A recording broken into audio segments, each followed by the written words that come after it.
Entrepreneurs need to know what they're good at or what their passion is, and then they actually need to build a team to work with.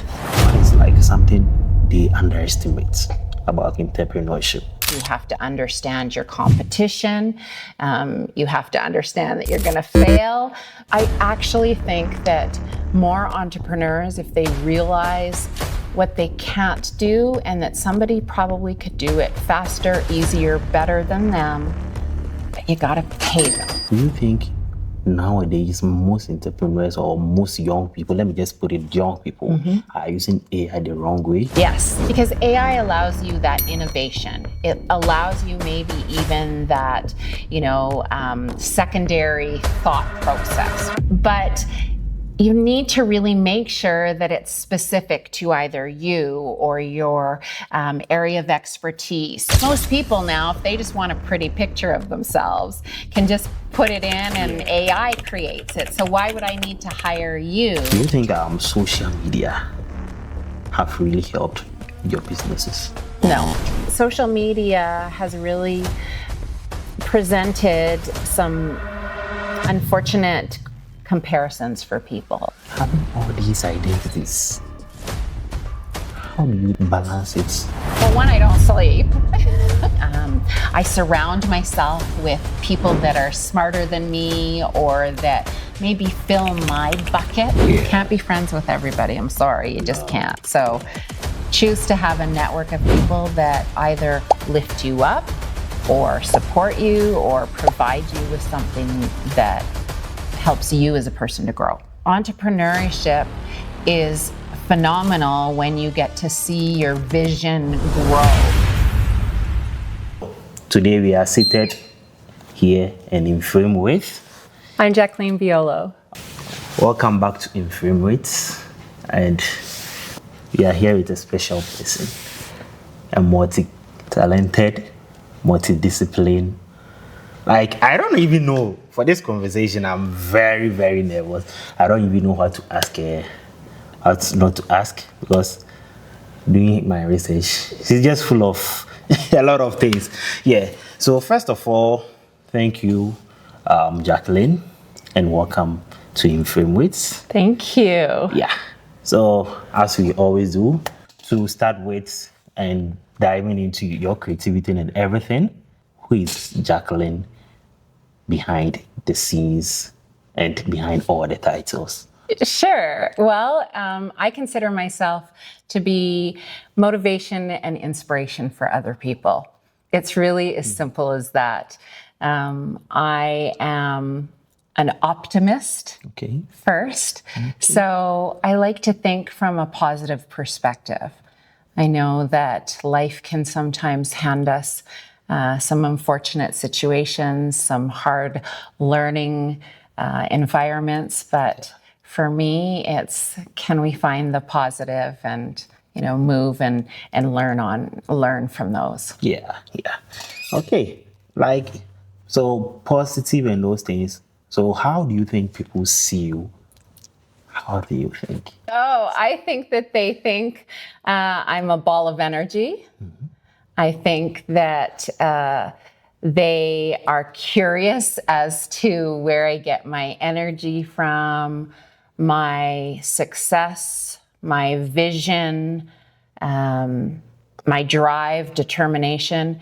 And really, all of that is through life experiences, through being positive, through learning from adversity, but also just from experience.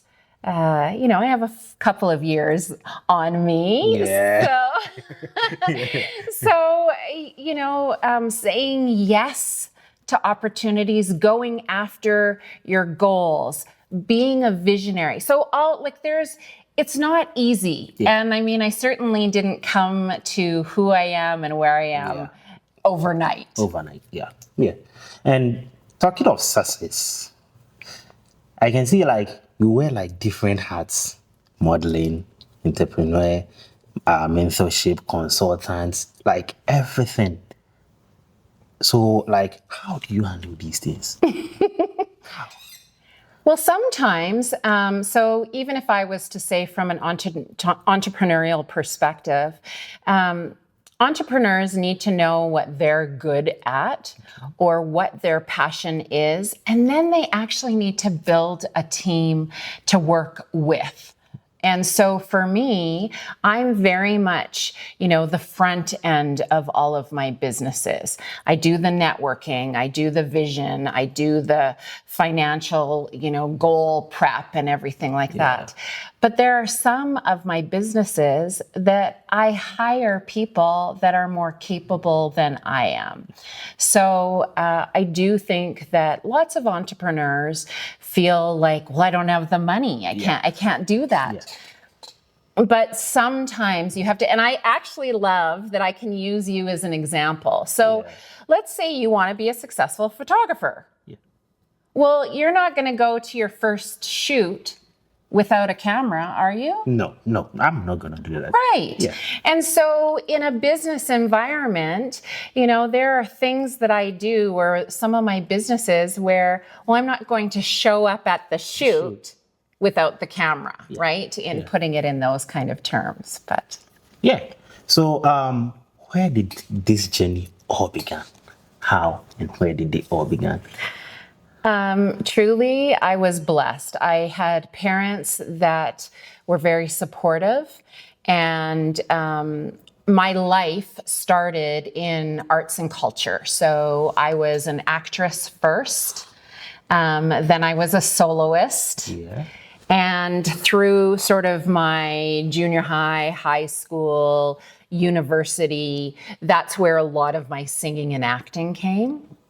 I had an agent, so that allowed me to be successful, to get some of those calls. Then, I went to post-secondary education. I got involved in public service as an elected official. And then you just start to see the possibilities, the potential, and doors are opening. And there's a little bit of fake it till you'll make it. Fake it till you make it. Yes. There is. Yeah. But, and I also would say that there is a lot of need for being comfortable with being uncomfortable. So you got to push yourself a little bit to get to the next level, right? Whether it's networking or asking for help or admitting that you don't have skills and abilities. So it's just being open to evolving. So in all these journey, where did modeling come into? Yeah. So again, I was rooted in acting and singing, so I was comfortable in front of a camera. But truly, so I've been a professional model for 10 years. And more than my years into this industry, so I was discovered. Okay. And it was at a time when full-figured models were just sort of inching into the runway, magazines, clothing departments. And I was really lucky because, many people say my smile is infectious. And, and I have that joie de vivre.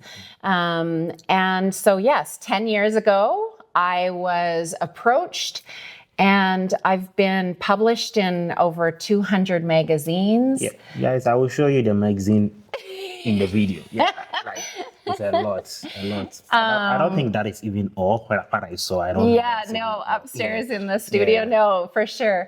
And then I've walked the runways during New York Fashion Week. I'm going to Milan this year. Oh, yeah. So it's quite an honor and I'm a mature, full-figured model, right? Yeah. And it's really important that the industry now recognizes that, mature women actually have money so they can buy designer clothes, and that the reality of the population is, not size zero, kind of. So I'm just totally blessed to be able to work with individuals like yourself. Yeah, me too. I'm very blessed because anytime I just contact her for a shoot, but first time with her, I'm like, I'm gonna work with this woman a lot because she just make the work like so easy. She know what she's doing. Thank like you. everything. Thank you. Yeah. Yeah, it's a real pleasure. And, I really enjoy, I love the serious stuff, and I love when you have a designer, and I love the runway and all of that. But I actually also, you asked me if I could mentor you, and Yeah. and I'm very honored when people approach me and say, Jacqueline, I kind of want to be like you, or tell me a little bit about your success. So it's my absolute pleasure to be working with you. Oh, thank you. And me too. I'm very, very like I don't even know how to express it because she's a lot, guys. I don't know. Yeah. So throughout this modeling moment and throughout like your journey, when did you like see that there's something big in this modeling thing, or there's something big ahead of me? When? Yeah, I would say probably pretty early on. So I've been professional modeling for 10 years. I would probably say about 7 or 8 years ago. Just the industry. Yeah. The industry started accepting me. Younger models started to really embrace me. Photographers were calling. I've been, in big runway shoots, worked with designers. So I would say for the past 7 or 8 years, I kind of have known that I'm pretty lucky, you know? Yeah. So, and as you were talking earlier, you talked about agents. Yes. Yeah. So, do you think agents played a very good role in like you seeing something big in modeling? Actually, no. I would say that it has really helped my acting career, but from modeling, now this isn't for everybody, and no disrespect to any modeling agency, but I've done the modeling classes, I've had an agent for modeling, but part of it is just my personality, and I'm comfortable and well known now. So I have designers and photographers calling me. So sure, is there benefit and merit and exposure and opportunity that comes through an agency? Sure. But am I currently being represented by one? No. And I don't need to or want to. I'm happy with the success that I have on my own. Okay. So she's talking about success. What does "you are not alone" mean to you? Yes. Oh my goodness. Yeah. So my company, Not Solo, absolutely means that you are not alone in anything. So you can be very introverted. You could maybe have any kind of sole entrepreneur job. But even it's from the perspective of like maybe you get so busy that you can't do your editing, or you can't take pictures of a model without a model, right? Yeah. So you kind of look at anything, and even for people that feel like, no, I'm just on my own and I'm happy, you're not really. And so my companies, all of them, yes, there's helping end of it, right? I really want my businesses to be a place that is welcoming and inclusive and all of that, but also provides hope and passion and an end result for other people, leaning on the team of people that I have under my employ. Yeah. So what inspired the creation of Not Solo? Well, actually, it was because, 35 years ago, a long time ago, my company was actually called A Songbird Solo.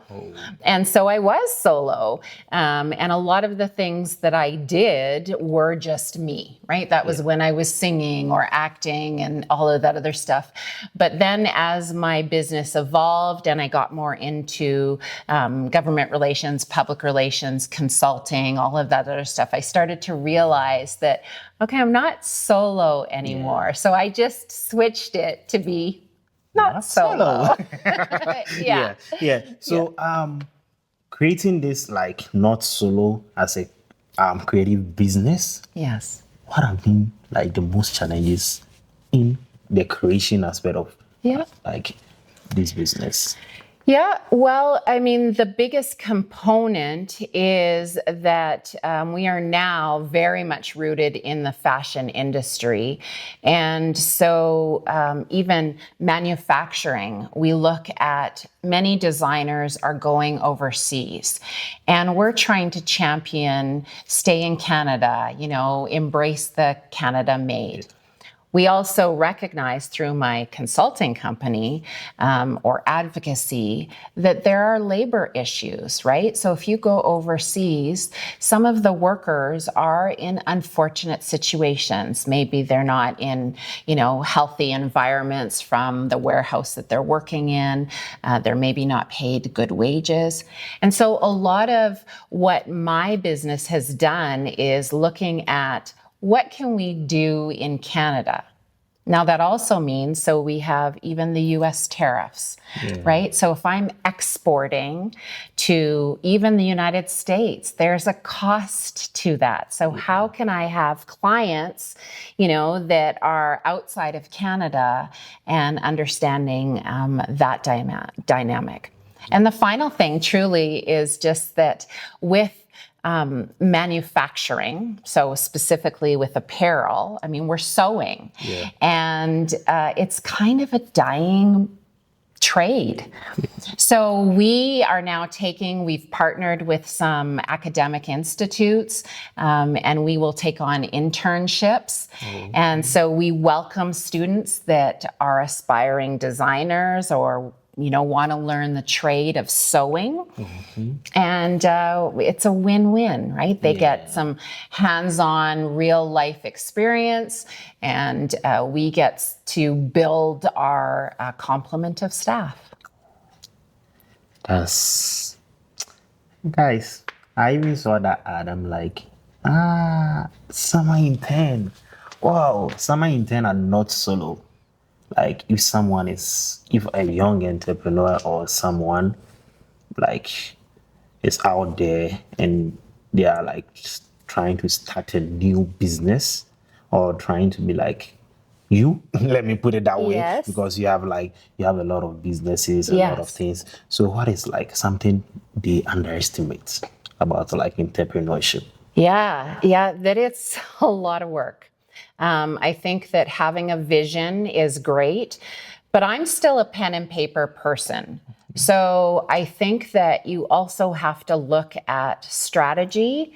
You have to look at your network. You have to understand your competition. You have to understand that you're going to fail, but you have to have that, stick-to-itness or the tenacity to keep trying, even maybe when you fail or you realize that it's hard, because it isn't easy. But you can do it, right? You can do it. We can do it. Young entrepreneurs, we can do it. Yes. So, still under the young entrepreneurship, what are like some challenges you think or most creators are or most entrepreneurs are facing that we don't talk much about it? Money.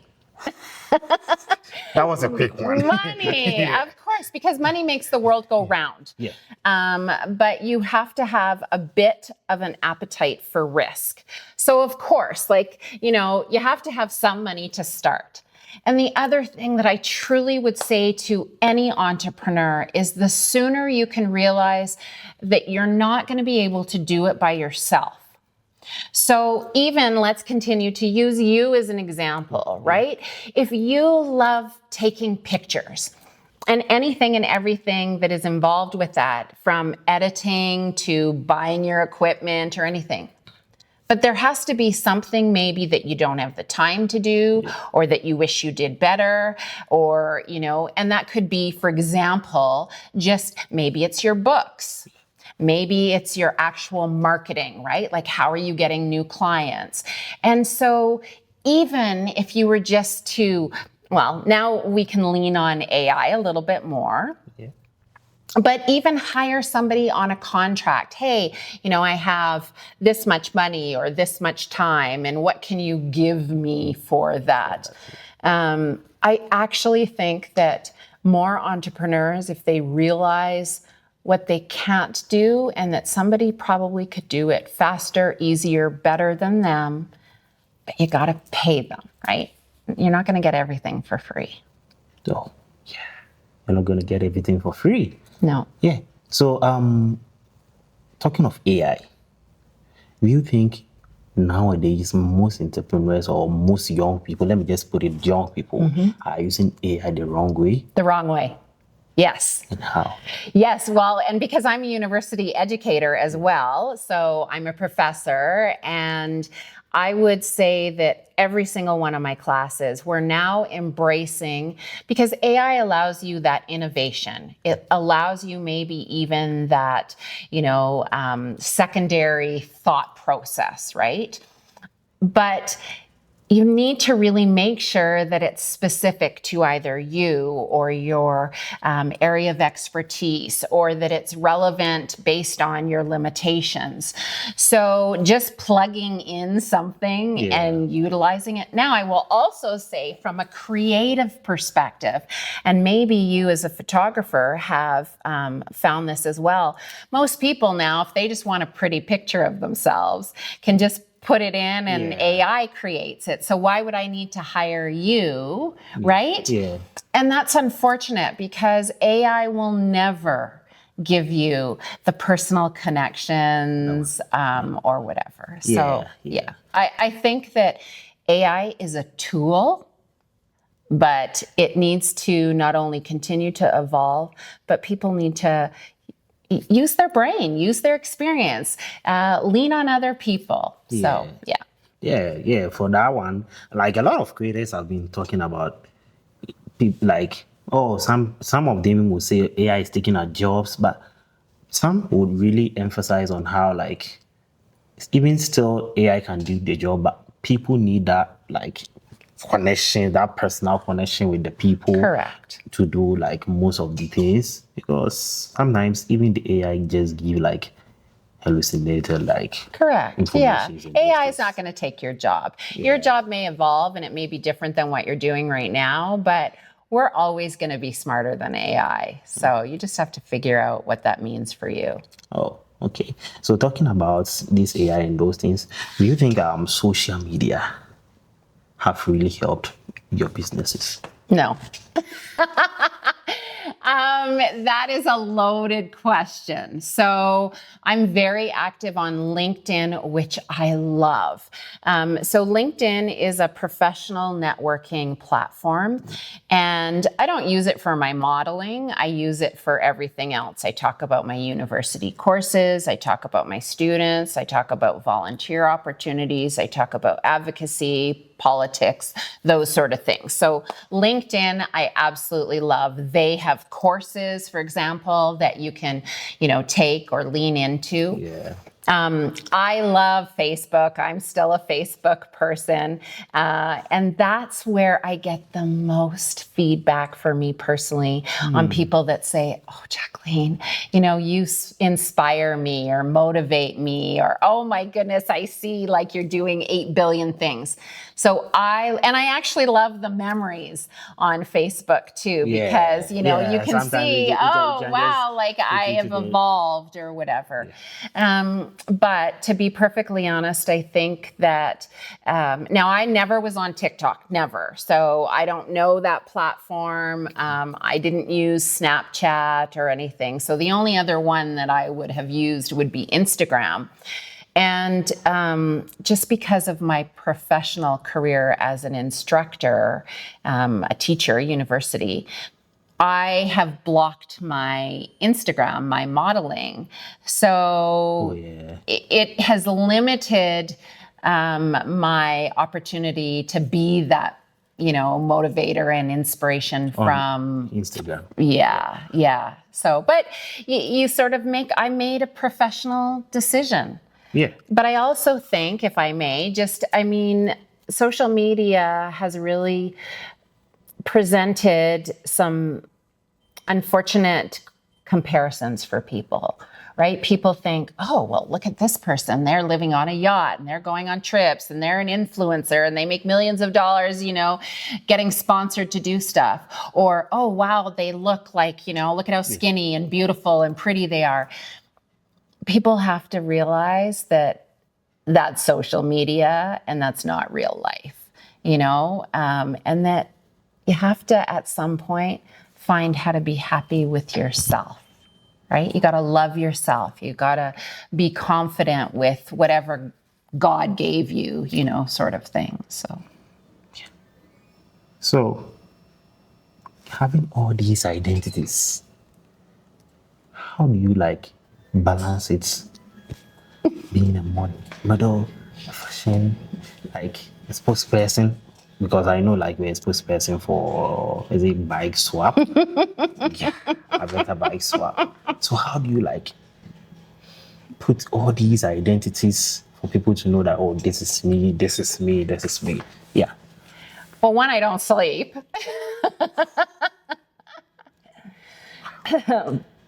Two, I do absolutely. So I'm up at 4:30 in the morning. I get my workout done, and I'm at the office by 7 a.m. And I think that that's the other thing. I read. I love self-help books because I'm always trying to educate myself and evolve, right? I surround myself with people that are smarter than me or that maybe fill my bucket with information that I don't have, right? And I really think that most entrepreneurs, they're driven to do something to, evolve their business every day. Yeah. So every day I'm either talking to somebody new or fixing a mistake or, going out to learn about something else that might help my business. You got to get up in the morning and get going. Get going.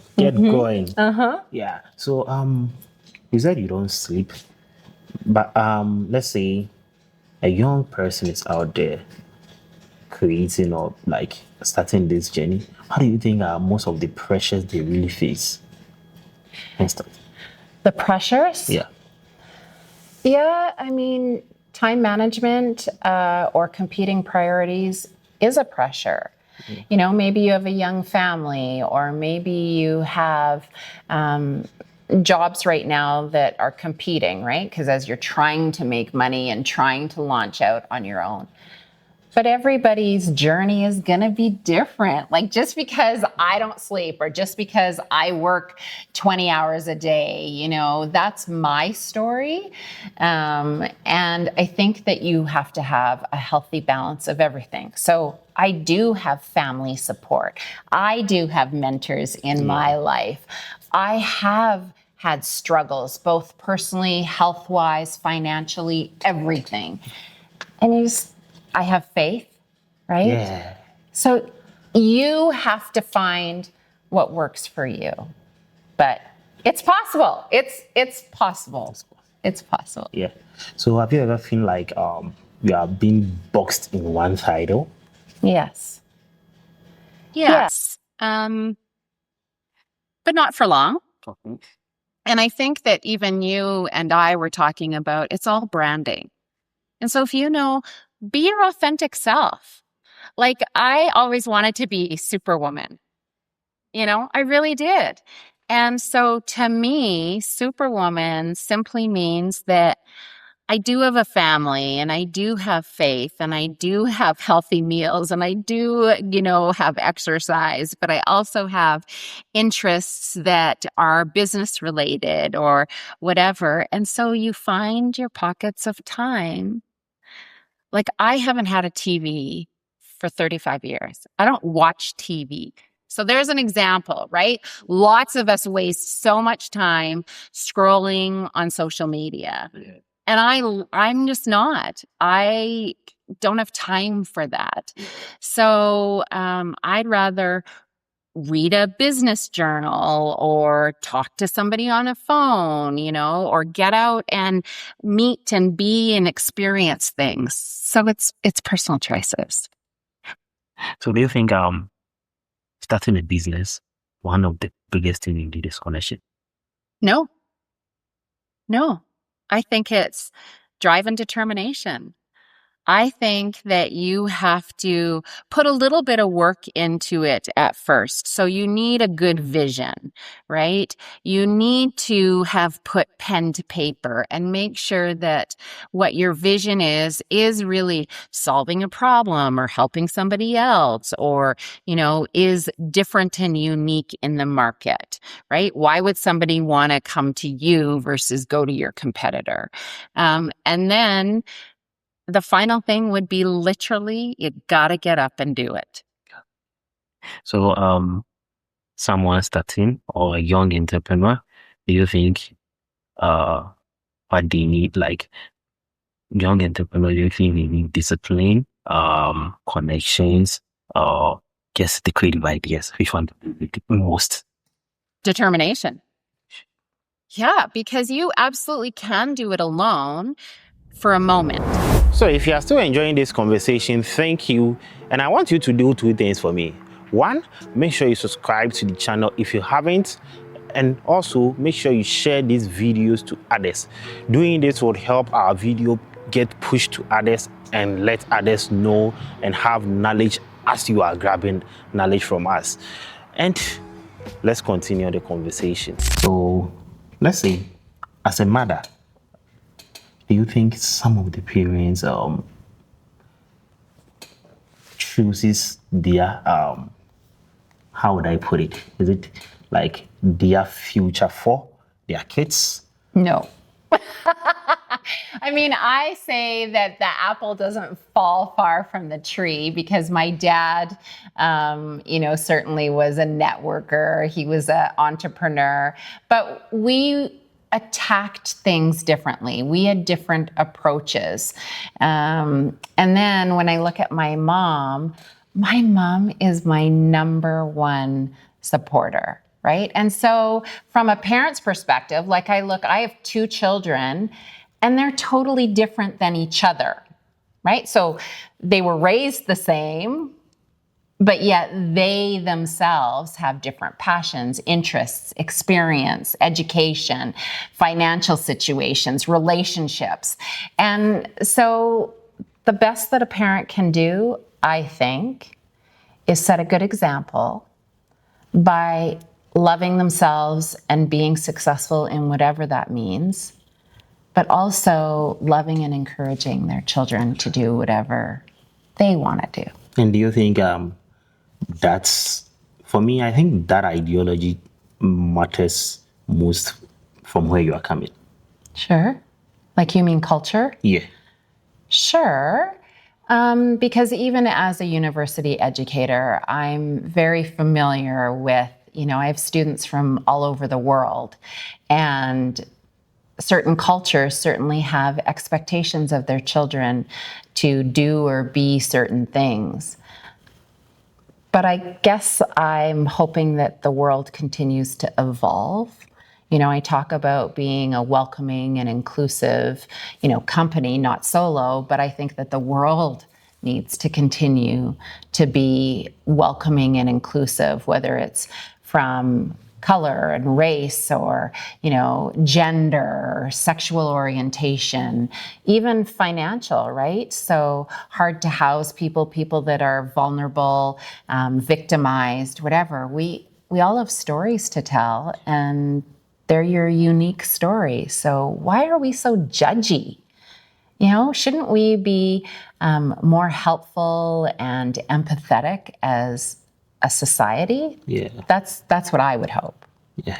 And as a, talking of society, as a creator or as a creative, do you think building a community is much important?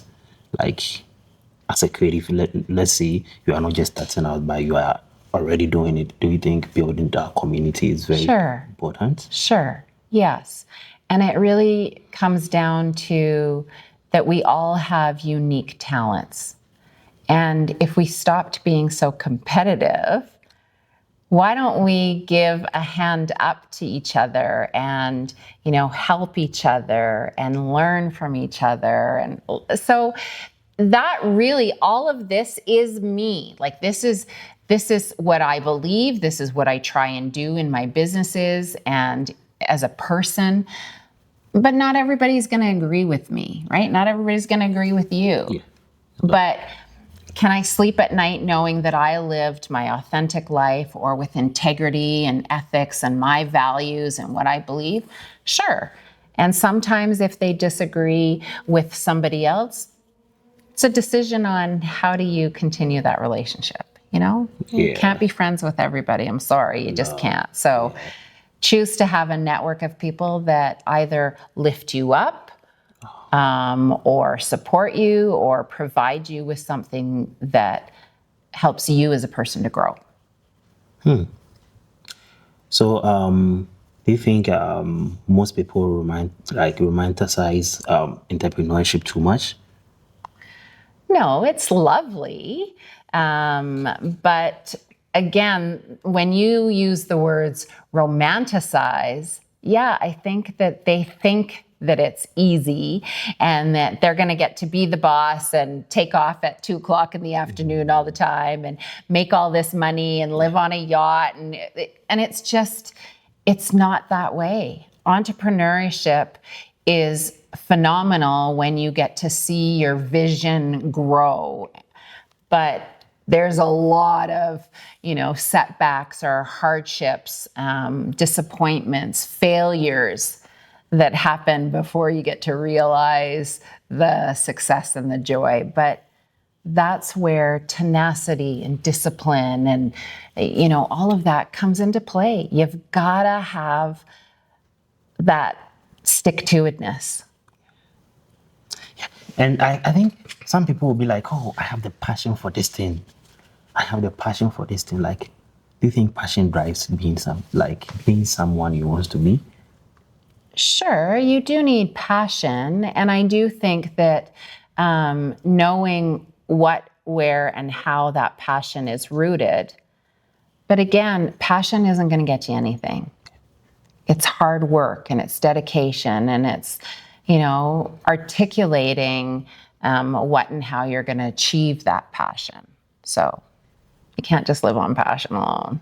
So how do you balance passion in business? So for me, again, it really is that self-reflection. I go back to nobody's going to do it for you.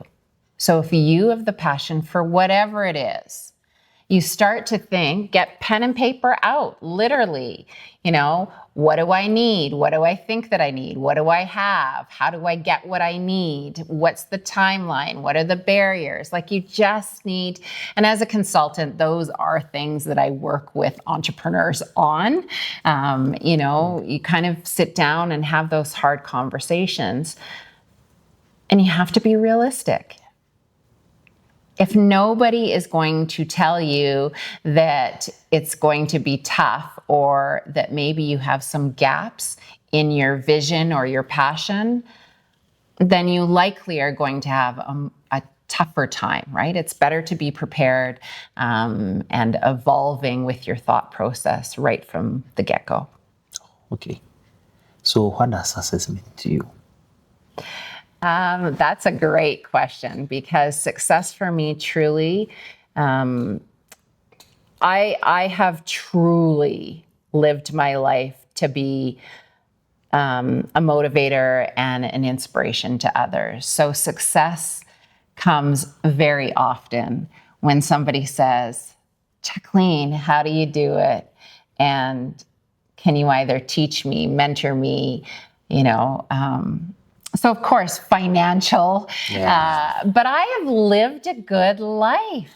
You know, I've lived a good life. I have toys, I've traveled, I have, you know, food in my belly, a roof over my head, I have faith, and, you know, I have my health. So all of that does lend to success. I've had experiences, but I also have that reality check every once in a while when things don't go so well. But that's part of success too. Okay, so talking about how people like, oh, Jacqueline, I want to be like you, how this, how does consulting like and helping people, how is it so important to you? Well, it's important because I'm excited for them, right? I am an entrepreneur. And so if somebody wants to take that time and energy to put their vision or passion to fruition, then obviously it's an honor to help them. But what frustrates me is that when they either think they know it all and or don't heed at least even some of my recommendations. And you know why? It's because they think it's too hard. They think it's too hard. Well, then you're not going to be successful, because I continue to say it isn't easy. Right? You got to work at it. And actually, I mean, your question was great. Everybody should probably sit down and define, what does success mean for them? Is it $1 million in the bank, or is it simply that, you know, they get to see their product or whatever come to life? So that was a great question. Thank you. Thank you. So what do you enjoy most, mentoring or teaching? Well, I've been very, very fortunate that a lot of the courses that I teach are things that I'm very passionate about, and I do end up mentoring a lot of my students. The feedback that I get at the end of a semester, or the one-on-one conversations that I have with students, or the outreach, you know, that I get after they've long gone, graduated from my class. And so I really, really love the whole aspect of just being a part of somebody's life that thinks that I have something of value to contribute to them, right? Like, I mean, it brings me so much joy. So have you had someone believe in you, like at a time you needed it most? Yes, 100%. I actually have been very blessed. From my very, very, very first job, I have had probably about 5 mentors in my life. And I would say that they're still in my life. Mentors can either be organic or, you know, sort of preconceived, like, you know, whether it's someone like yourself and you seek me out, or whether it's just you're at an event and somebody says, oh my gosh, I'm so happy I came and I had the opportunity to meet you and everything, and let's sort of keep in touch.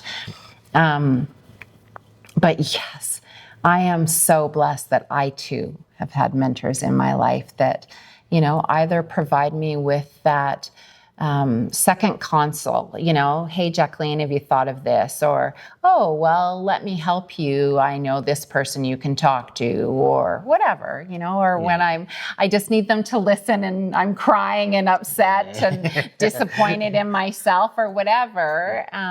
Those are the people that you need in your life. So, talking of mentors and all those things, right?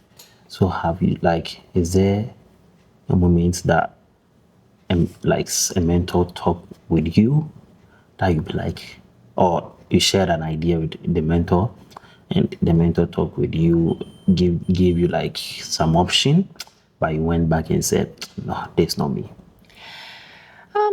I think that sometimes I have tried to explain even my own business thought process with some of my mentors, but they just don't understand. And that's fair too.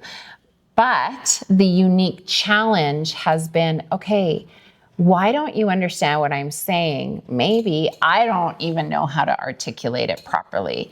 So it's not necessarily that either they gave me advice that I didn't heed, but it has been a really good opportunity to say, maybe I actually haven't thought this through well enough to be able to articulate it and then put it into action. Yeah. So if you got mentors, you are mentoring people, what legacy do you want to leave through your creative business, through other businesses? Well, right now, I actually have 2 legacy projects, and they're both in honor of my parents. So Not Solo has 2 endowment funds. So we have money set aside. The first is in honor of my dad, who I lost last year. And thank you. And so we are looking to actually support male designers in building their brand and starting their own, sort of fashion forward company. So that's my dad's endowment. And then my mom, who she's always said throughout my life that she didn't have the kind of education that I've had. I have a master's degree and, certainly went to university. And my mom wanted to be a nurse, but didn't pursue that. And so we created an endowment fund for LPNs, so licensed practical nurses. And again, it's really just to help some individual in pursuing their goal to be maybe more financially stable. So that's the legacy that I'm looking at right now. I think that as well, my legacy will live on in my kids, Yeah. So what has life taught you recently? To be humble, that not everybody's going to love you or support you. And that was a big deal for me a long time ago. I wanted everybody to like me. But now I'm rooted in who I am. So I talk a lot about be your authentic self. And as long as you can sleep at night that you treated other people with integrity or empathy or respect, like those sort of things, then even if they gave you a cold shoulder, if they were negative or if they used profanity or whatever was going on in their life and they don't like you or you're not getting a good vibe from them, it's not your issue. Right? And so that's what life has taught me recently is that I'm on a path, I'm on a journey. Some people are going to want to join me and other people are going to just leave. Yeah. Yeah. So if you are still enjoying this conversation, thank you. And I want you to do 2 things for me. 1, make sure you subscribe to the channel if you haven't. And also make sure you share these videos to others. Doing this would help our video get pushed to others and let others know and have knowledge as you are grabbing knowledge from us. And let's continue the conversation. So you were talking about authenticity, and earlier on you talk about some parts of life you have to fake it till you make it. How does that contrast there? Well, but a lot of people, they don't know who their authentic self is. And a lot of people are actually still faking it, maybe not making it. They're just faking it, right? And so a lot of this comes, including faking it till you make it, is confidence. I see a lot of people that whether it's they can't even maintain eye contact or they can't extend their hand as a greeting or they can't articulate, their words. Those are skills that you need to be an entrepreneur potentially or to be more worldly, right? So the fake it to the make it is about have a little bit of confidence in yourself that nobody's perfect on day one, right? I don't care even if you get a job at McDonald's, you know, and you're the cook in the back. Well, day one, you're not going to know how to flip the burgers. But after some training and mentoring and, you know, some experience and maybe some burnt hamburgers, at some point you're going to be better. So didn't you fake it till you made it? So, and that's what I mean. Okay. So what does healing or growth mean to you? Yeah, healing has been self-acceptance for some of the maybe mistakes that I've made in my life, or maybe people that I have disregarded or treated, you know, with that lack of respect out of immaturity, right? So years ago, I mean, I truly feel that in the past, for sure, 10, 15, 20 years that I have matured. So I'm not the same, you know, uneducated or immature or evolving person that I was previously. But healing for me now is a lot about just, am I at peace? You know, have I said my apologies where I need to? Have I accepted certain things in my life that maybe I can't change? And that's the healing. So throughout your talking, you'll be like, I don't sleep, I don't do this. So has the definition of strength changed over time for you? Yeah, well, so a couple of years ago, I actually had my own medical setback. And I'll tell you, the timing was not good, you know, like, and you just can't plan for those things. And the strength came from saying, well, it could be worse, and getting up and doing the best that you can. So strength comes from admitting maybe you do have limitations now. And then strength comes from pushing yourself just a little bit further, even when it's uncomfortable. So it can go back to the whole even physical strength, right? Okay, so let's use physical strength.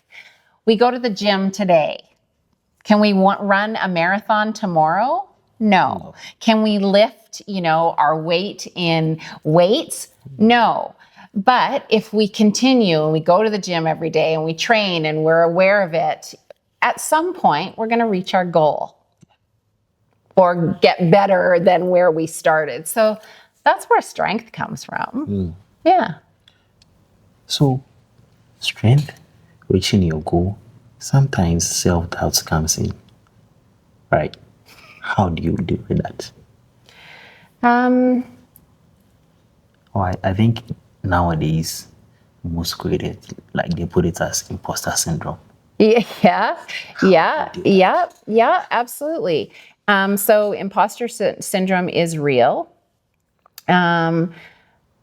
So I do a lot of self-talk for sure, you know, even when you're driving and you're thinking about the day. And I think that's important. So taking some time to reflect, well, how did it go today? What would I do differently, you know?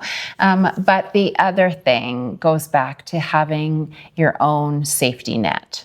So somebody that you can talk to when you're vulnerable, if you've had a bad day. And I would say the people in my life that I really lean on, they know that I just need a moment. So I don't need you to solve my problem. I just need you to listen and let me be vulnerable. Yeah. You know, whether that means I'm yelling or venting or crying and if, sure, I might actually say, I'm thinking of doing this. What do you think? But I likely am not going to say, so how do you think I should solve this problem, right? Like there's a difference. So yeah, vulnerability, imposter syndrome, it's real. But everything is manageable. One, if you believe in yourself. And two, if you're grounded enough to sort of do that self-reflection. And 3, if you're lucky enough to have people in your life that you can talk to. Because you can't be alone. Yeah. You're not solo. Not solo. Yeah. So talking about being grounded, like what keeps you grounded? So my family, for sure. The arts. So I love music. I love the theater. I am faith-based. I like to laugh. I like to live life. Right? I am busy, but when I choose to do something just for me or with my family and friends or whatever, that's what keeps you grounded. I could work 24 hours a day, 7 days a week, but that's not healthy either, right? So, Yeah. So I think the last creator I interviewed was talking about having like this creative ideas. So let's say you are driving, you are walking around, you have this creative idea. What do you do with that? yeah. Do you write it or what do you do? Yeah, so I am a pen and paper person. Absolutely, 100%. Now when I'm driving, I absolutely text myself. Or I email, like if I see a clip on social media or something that provides that inspiration. But I am mostly a pen and paper. I have a, kind of book that I can go back to, and I like almost to-do list. Oh, I did this, or, it's great. It's satisfaction that you wrote something down and now you get to check it off or whatever.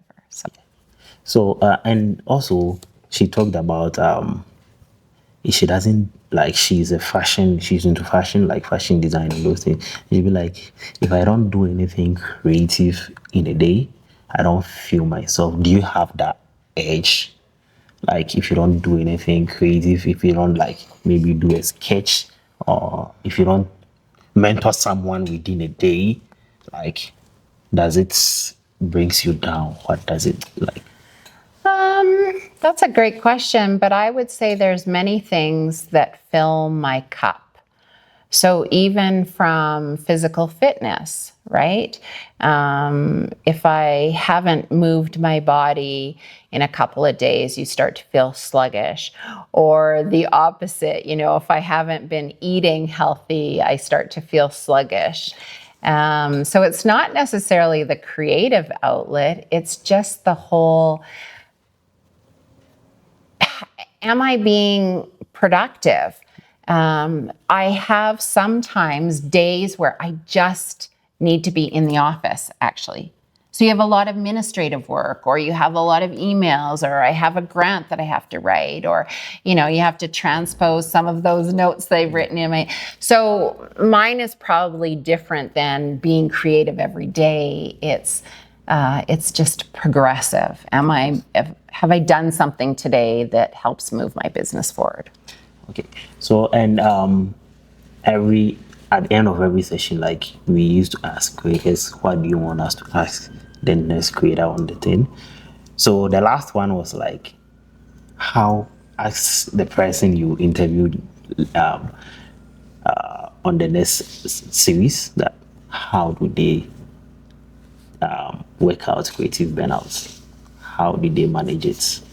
How did they manage creative burnouts? Oh, how do I manage creative burnouts, and how do you solve it? How do you like when you think you have a burnout? What are the ways you do to like leave? Let me say, because sometimes some burnouts can bring some people like so down. Yes. Yeah. So how do you manage those things? Honestly, there's first probably self-reflection. I'm comfortable enough with my own thoughts. Okay. So I think about it first, and then I'm probably talking to one of my mentors and just sharing it, It's not, I don't need to go to the gym when that happens, or whatever. It's you got to talk it out and think it out. Yeah. So at this point, we are in our quick fire. Just quick one session answers. So you start. One way to describe this season of your life. Exciting. Coffee shop or studio? Coffee shop. How do you inspire you creatively? Energy. One thing young creatives need more of. Self-discipline. One thing they need less of. Self-doubt. Self-doubt. Favorite part of your creative process? Pen and paper. What's something people underestimate about you? Nothing. Nothing.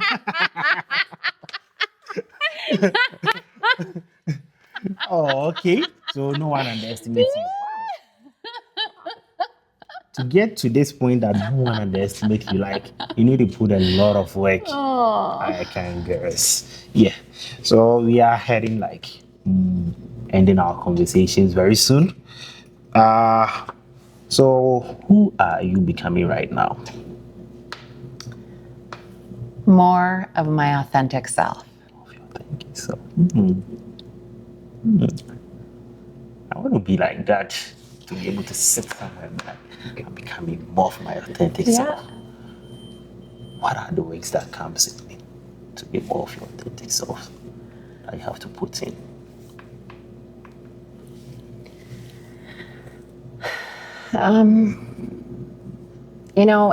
Honestly, I have to say that people just have so much self-doubt, lack of self-confidence and everything. So my authentic self is loving myself and believing I can do it. So do you think, which one do you believe in, hard work or working smart? No, hard work. Hard work. Yeah. Why? Well, because it's not luck that gets you success. It's determination. Yeah. It's hard work. It's hard. So one advice you can give a young creator out there? Believe in yourself. And do it. And do it. Okay. So as we do always, one question to ask the next creative. What inspires and motivates you? Oh, okay. Thank you, Jacqueline. I really enjoyed this conversation. Thank you very much. You're so welcome. Viewers, if you want Jacqueline to be on this show again, just drop it in the comment section, because she has a lot of information for us. Yeah, so if you want her to be on this show again, just drop it. And if you've not subscribed, make sure you subscribe to the channel, and see you in the next video. Thank you. Thank you. Thank you. I hope you enjoyed this conversation we had with Jacqueline. If you did, make sure you check the behind the scenes we had with her to see how we the process we went through to create some magic with her. And see you in the next video. Peace.